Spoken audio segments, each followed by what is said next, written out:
असां छाजे करे प्लान बंदि कया अथनि?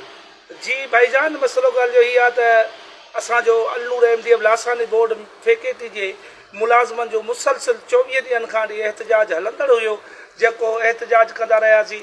पर काल्ह पंहिंजे जेको मुसलसिल एहतजाज जो नोटिस लेबर जे डायरेक्टर, लेबर जे मिनिस्टर वरितो। उनखां पोइ उन्हनि हिकिड़ो नोटिस कढियो ऐं जेको आहे महिनत का यूनियन ऐं मौजूदा इंतिज़ामिया खे ॾिनो वियो।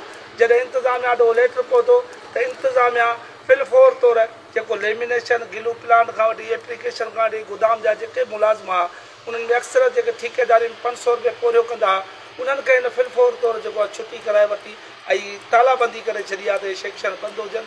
जीअं माण्हू अचनि न त लेबर जो डायरेक्टर जेको इंक्वायरी ऑफिसर ईंदो, उन सां उहे मिली न सघनि, उनखे पंहिंजा ॾुख ऐं सूर न ॿुधाए सघनि। अल्लूर अहमदीअ लासानी फैकल्टी जो जेको मौजूदा GM आरफ खटक ऐं इस्माइल आरही आहिनि, उन्हनि जेको मुसलसिल मज़दूरनि सां जबर ऐं ॾाढ रखियो आहे। 500 रुपये में अॼु मज़दूर जो गुज़र सफ़र नथो थी सघे। मज़दूर ग़रीब मिसकिन आहिनि जेके मुसलसिल 500 रुपये पोरियो कनि था।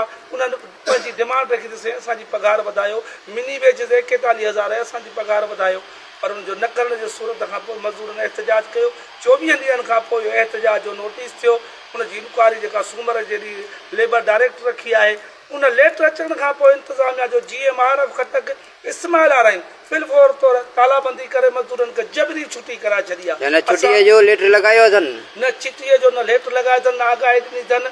असां वस वारे इदारनि, लेबर जे डायरेक्टर गुलाम सरवर उतेरो, लेबर जे मिनिस्टर सईद गनी साहब, मोहतरम ज़िया सलंजार, मोहतरम खान मडहरी ऐं वस वारनि ऐं सिंध जे वज़ीर आला खां मुतालबो कयूं था, घुर कयूं था त ख़ुदा असांखे हिननि बेरोज़गार कयो आहे।